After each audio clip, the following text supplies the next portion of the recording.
And fire is a part of nature. It's actually a part of the life cycle. And in fact, sequoias, there will be no new sequoias that are born, if you can say that about trees, without forest fires. There are pine cones, which, by the way, the ones in the pictures were not the sequoia pine cones. They're misleadingly small. But the pine cones that have the seeds for the sequoia only open under fire. And so they need a forest fire to go through that will actually cause the seeds to open up and to be able to germinate in the ground and grow. The other thing about sequoias is that they thrive in fire.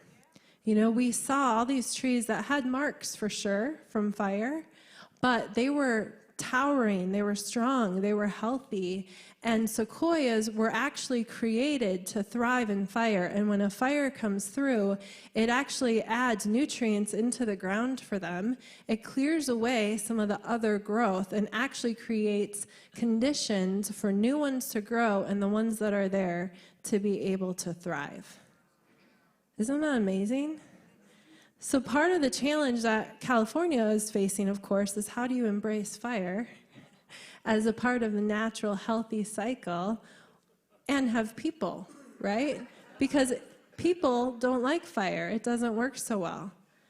And the thing is, is that as I was thinking about this, I was thinking how amazing it is that God would create something that would thrive under conditions like this. Because I think it's a beautiful picture of how he created all of us. I think that we actually are all created to thrive under conditions that don't seem ideal. In fact, I think it's when we are faced with those conditions that we break apart and actually the seeds that have been put inside us begin to grow. Like, the problem is that we want to avoid the fire. It's not comfortable. It leaves marks. It's scary. It's hot, you know? So we do everything that we can to suppress the fire instead of just allowing it to be a part of the natural cycle of life. Because the truth is that fire is not to end in our destruction, but instead it's an opportunity for our faith to be proved and for breakthrough to come. Because you may not know this, but you were created to be a giant. And it's the giants that thrive and survive during the times of trial. 1 Peter 1, verses 3 and 7, I'm reading this out of the Message. It says, "What a God we have, and how fortunate we are to have him, the Father of our Master Jesus. Because Jesus was raised from the dead, we've been given a brand new life and have everything to live for, including a future in heaven. And the future starts now. God is keeping careful watch over us and the future. The day is coming when you'll have it all, life healed and whole. I know how great this makes you feel, even though you have to put up with every kind of aggravation in the meantime. Pure gold put in the fire comes out of it proved pure. Genuine faith put through the suffering comes out proved genuine. When Jesus wraps this all up, it's your faith, not your gold, that God will have on display as evidence of his victory." Yeah, you can clap. So what if the fire is actually supposed to be the thing that proves Jesus' victory to the world? Not the fire itself, but how we actually begin to thrive in the face of fire.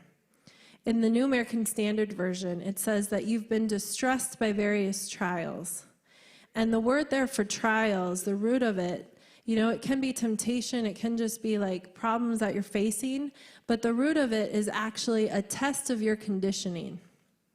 So you have actually been put in a test to see what kind of shape you're in, but the problem is that you're afraid to be tested because you don't understand that it's in the test that your faith is actually going to be proved. So you try to avoid the test.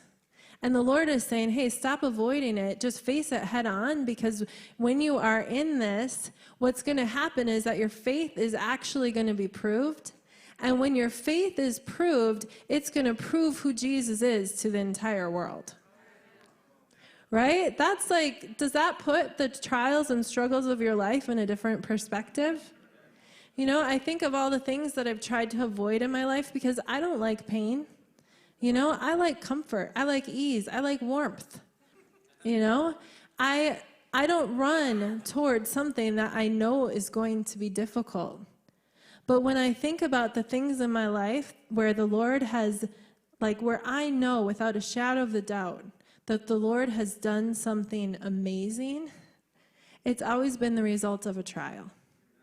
Like when I think of the places in my life that bear fruit, it's always been things that I've had to actually carry over a period of time. I've had to actually stand in the midst of fire. I've had to actually allow the passing of time to prove that what it is actually something that's real and something that's from the Lord.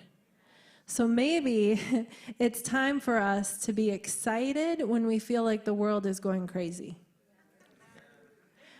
I don't mean we should cause the world to go crazy, by the way, so don't confuse that.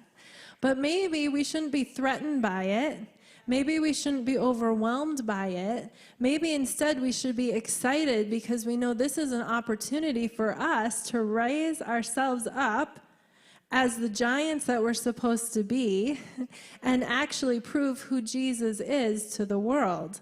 Because when the fire comes, it's not going to get us. Instead, it's just going to prove that our faith is actually true. Can you be excited about that?